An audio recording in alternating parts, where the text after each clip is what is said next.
এক একজনের ভালো না থাকা এক এক রকম প্রেক্ষাপট হতে পারে, কিন্তু কেউই ভালো নেই। সবাই বাংলাদেশকে নিয়ে উদ্বিগ্ন। এমনকি যারা স্বপ্ন দেখেছে তারাও উদ্বিগ্ন। কিন্তু এই যে ভালো না থাকার পেছনে আপনারা যারা আওয়ামী লীগের ক্ষমতায় ছিলেন, মানে সরকারে ছিলেন, আওয়ামী লীগের দলটির এত ঐতিহ্যবাহী দল, এর নেতৃত্বে ছিলেন। আপনি দীর্ঘদিন সাংগঠনিক সম্পাদকের দায়িত্ব পালন করেছেন। ফলে এত বড় দলের এরকম এরকম পতন, মানে কি এমন ঘটেছিল যে আপনাদের সবাইকে আত্মগোপনে চলে যেতে হলো, যদি খারাপ ভাবে বলি পালিয়ে যেতে হলো? কি ঘটেছিল? আপনি বলেন আসলে, দেখেন যে কি ঘটেছিল, এখন তো যত দিন যাচ্ছে ততই তো পরিষ্কার।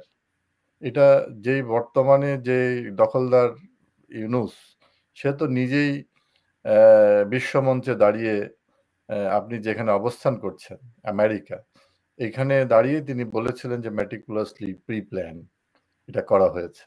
তো এই শব্দটার পরে, এই বাক্যটির পরে আর কি কিছু বলার আছে যে কি হয়েছিল বাংলাদেশে?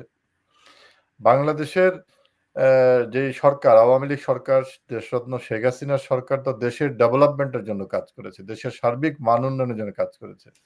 এই যে আপনি দেখেন, আপনি আমেরিকার সঙ্গে আমি যুক্ত হয়েছি, এই যে ডিজিটাল বাংলাদেশ, এই ডিজিটাল বাংলাদেশের কারিগর কে? শেখ হাসিনার সরকার। হ্যাঁ, তিনি এই পথ দেখিয়েছেন। আজকে যে সমগ্র পৃথিবীর সঙ্গে বাংলাদেশ যুক্ত হয়ে গেছে। আপনি দক্ষিণাঞ্চলের মানুষ, তাই না? আপনি বলেন আপনার পটুয়াখালী বা কলাপাড়া এইসব জায়গায় কি অবস্থা ছিল? আজকে একজনের কথা শুনতেছিলাম, বিএনপির এক নেতা, তারা একসঙ্গে আমরা রাজনীতি করেছি ঢাকা বিশ্ববিদ্যালয়ে। ঢাকা বিশ্ববিদ্যালয় ছাত্রদলের সভাপতি ছিলেন মোশাররফ হোসেন। তিনি বলছিলেন যে দেশটাকে শেষ করে দিয়েছে। অথচ কলাপাড়া থেকে পটুয়াখালী আসতে কিন্তু প্রায় ২ দিন লাগতো। আজকে ঢাকা থেকে কলাপাড়ায় যেতে মাত্র ৮ ঘন্টা লাগে। ৩টা ফেরি পার হয়ে আপনার আসতে হইতো পটুয়াখালী। তো সেই মানুষটি এখন বলতেছে দেশটা শেষ হয়ে গেছে। আমি কি বলবো আর? কুয়াকাটা কি জিনিস বাংলাদেশের মানুষ জানতো না। আজকে কুয়াকাটা হচ্ছে সবথেকে দর্শনীয় একটা এলাকায় পরিণত হয়েছে। পায়রা সমুদ্র বন্দর হয়েছে।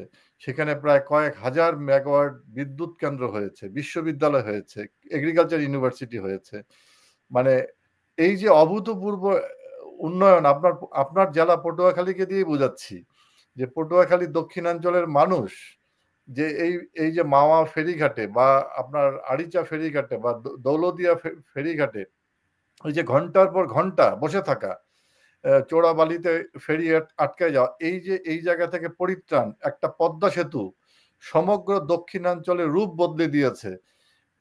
তারপরেও তারা উন্নয়ন দেখতে পাচ্ছে না, দেশের অগ্রগতি দেখতে পাচ্ছেন। এই যে খালিদ মাহমুদ চৌধুরী, মানে তাহলে কি আপনারা মনে করেন উন্নয়ন মানে ব্রিজ, উন্নয়ন মানে অট্টালিকা, উন্নয়ন মানে সব বিরাট বিরাট ব্যাপার? এগুলো উন্নয়ন এগুলো এগুলো শুনেন, এই উন্নয়নগুলোর কথা কি আপনি যেটা বলছেন, এটা আমাদেরকে ক্রিটিসাইজ করার জন্য বলা হচ্ছে। কিন্তু সবচেয়ে বড় কথা, উন্নয়ন যদি সার্বিক উন্নয়ন যদি আপনি করতে, তা প্রথমে কি করতে হবে? কানেক্টিভিটি। যোগাযোগ ব্যবস্থা যদি না থাকে, আপনি হয়তো পটুয়াখালী শহরের একজন মানুষ বা বরিশাল শহরের মানুষ বা শহর অঞ্চলের মানুষ, আপনারা সুযোগ সুবিধা পাচ্ছেন, কিন্তু প্রান্তিক জনগোষ্ঠী, একজন উপকূলীয় জন, আমি নৌ পরিবহন মন্ত্রণালয়ের দায়িত্ব ছিলাম 6 বছর, আমি দেখেছি। আমি যখন চর মন্তাজে গেছি, এখানকার মানুষের কোনো দাবি নাই। আমার কাছে দাবি করেছিল এখানে একটা লঞ্চ ঘাট করে দেন। চিন্তা করেন, কত সিম্পল একটা দাবি।